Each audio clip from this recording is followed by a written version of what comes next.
Hi friends, నేను Harika, internationally certified yoga trainer. ఈరోజు మనం మతిమరుపు గురించి తెలుసుకుందాం. మతిమరుపు ఇది కూడా ఒక ప్రధాన సమస్య అయిపోయింది ఈ రోజుల్లో. ఈ మతిమరుపు సమస్య చిన్నవాళ్ళు పెద్దవాళ్ళని తేడా లేదు, అందరికీ వస్తూనే ఉంటుంది. మతిమరుపు అనేది చాలా ఎక్కువ అయిపోతుంది. అయితే ఈ మతిమరుపుకి కారణం ఏంటంటే అతిగా ఆలోచించడం, ఏ పని మీద ఎక్కువ కాన్సన్ట్రేట్ చేయకపోవడం, అతిగా ఆలోచనలు, కంటిన్యూస్గా ఆలోచనలు రావడం. ఒక పని ఖచ్చితంగా ప్లాన్ చేసుకొని ఆ ప్లాన్ చేసుకునే టైంకి కనుక మనం కంప్లీట్ చేస్తే మన ఫోకస్ కూడా చక్కగా పెరుగుతుంది. అలా కాకుండా మనకి ఏ పని చేసినా ఎలాంటి ప్లానింగ్ లేకుండా అన్ని రకాల పనులు ఒకటేసారి రావడం, విపరీతమైన ఒత్తిడి, ఆలోచనలు, ఇలాంటి కారణాల వల్ల కూడా మనకి మతిమరుపు వస్తూ ఉంటుంది. అయితే ఇంకొక కారణం ఏంటంటే B12 డెఫిషియన్సీ ఉన్నా కూడా మనకి మతిమరుపు వస్తుంది. హైపోథైరాయిడిజం, డిప్రెషన్, యాంగ్జైటీ, వీటన్నిటి వల్ల కూడా మనకి మతిమరుపు వస్తుంటుంది.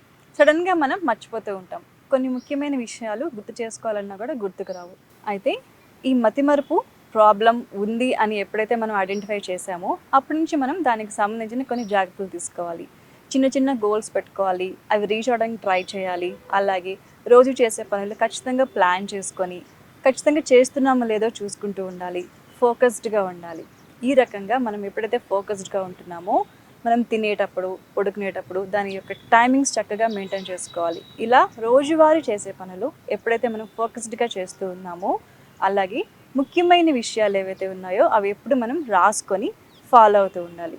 ఈ రకంగా మనం చేస్తూ ఉంటే కనుక మతిమరుపు కంట్రోల్లోకి వస్తుంది. అలాగే మతిమరుపు తగ్గుతుంది అనే భావన మనకి వచ్చినా కూడా మనకి కాన్ఫిడెన్స్ అనేది పెరుగుతుంది. క్రమంగా ఈ మతిమరుపు తగ్గిపోతూ ఉంటుంది.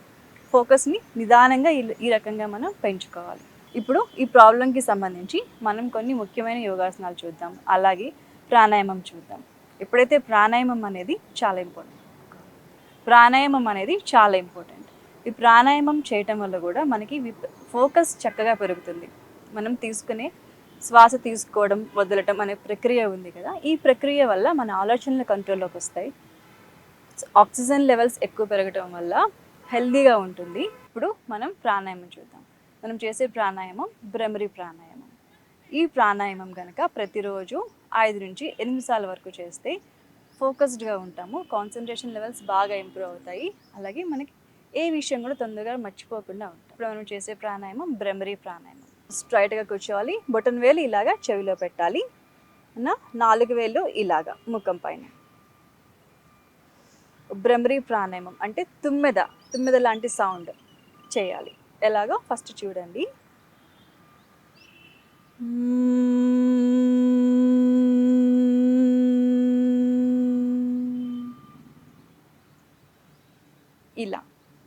ఇలాగా మనం చెవులు క్లోజ్ చేయాలి, చేతులు ఇలా పెట్టాలి.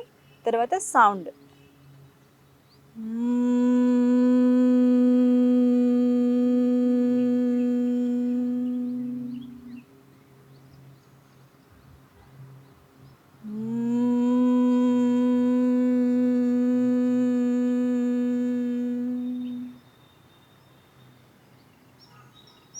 ఈ రకంగా 3 నుంచి 5 సార్లు చక్కగా ప్రాక్టీస్ అయితే 8 సార్లు వరకు కూడా చేసుకోవచ్చు. ఈ భ్రమరి ప్రాణాయామం చేస్తున్నప్పుడు శ్వాస తీసుకోవడం, వదలటం చక్కగా ఉండాలి. అలాగే వెన్నుపూస స్ట్రైట్గా ఉండాలి. ఈ ప్రాణాయామం కూడా మనకి మెమరీ పవర్ని చక్కగా పెంచుతుంది. చేసే ప్రతి పని ఫోకస్డ్గా చేయగలుగుతాం. ఇది ఖచ్చితంగా పొద్దున్నే చేయాలి, అలాగే సాయంత్రం కూడా చేయాలి. ఎప్పుడైనా సరే పరగడుపుతో చేయడం అనేది ముఖ్యం. తర్వాత మనం చేయబోయే ఆసనం పద్మాసనం. దానికి ఇలాగా ఈ రకంగా మన కాళ్ళు ఇలా, కుడి పాదం ఎడమ పాదం ఇలాగా పైకి రావాలి. స్ట్రైట్గా కూర్చోవాలి, తల మెడ స్ట్రైట్గా పెట్టాలి. అలాగే చేతులు ఇలా కూర్చోవాలి. నిదానంగా శ్వాస తీసుకోవడం, వదలటం చక్కగా చేస్తూ ఒక 5 నుంచి 15 నిమిషాల వరకు మనం ఈ ఆసనంలో కూర్చోవచ్చు. చేతులు ఇలా పెట్టాలి, ఇలా కూర్చోవాలి.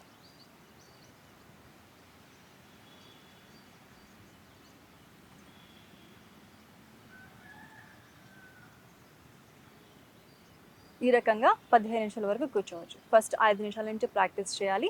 నిదానంగా అలవాటు చేసుకొని 15 నిమిషాల వరకు కూర్చోవచ్చు.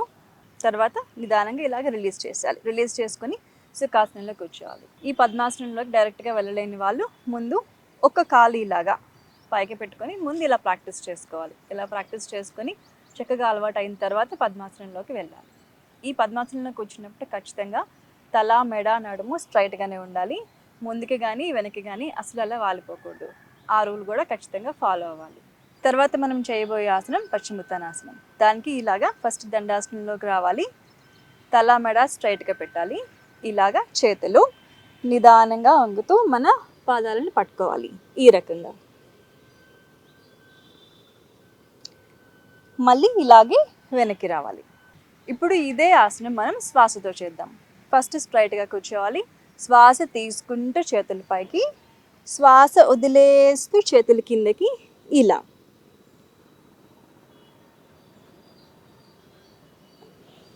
మళ్ళీ నిదానంగా పైకి, ఇలా చేతులు వెనక్కి.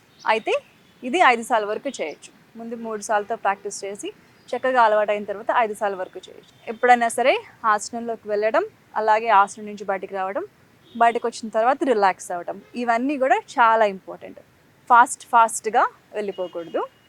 ఇలా ఒక 5 నిమిషాల వరకు రిలాక్స్ అవ్వాలి. అలాగే ఈ ఆసనాలు చక్కగా బ్యాలెన్స్ చేసుకుంటూ చేసుకోవచ్చు. ప్రతిరోజు చేసుకోవచ్చు. ఖచ్చితంగా పరగడుపునే చేయాలి. ఆ రూల్ ఖచ్చితంగా గుర్తుపెట్టుకోవాలి. ఏదైనా తిన్న వెంటనే తాగిన వెంటనే అస్సలు చేయకూడదు.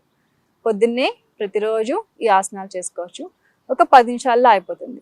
ఒక 10 నిమిషాల్లో చక్కగా ఈ ఆసనాలు చేసుకుంటూ, అలాగే మనం చెప్పుకునే 3 టిప్స్ ఫాలో అవుతూ కనుక ఉంటే ఈ మతిమరుపు సమస్య నుంచి మనం బయటపడవచ్చు.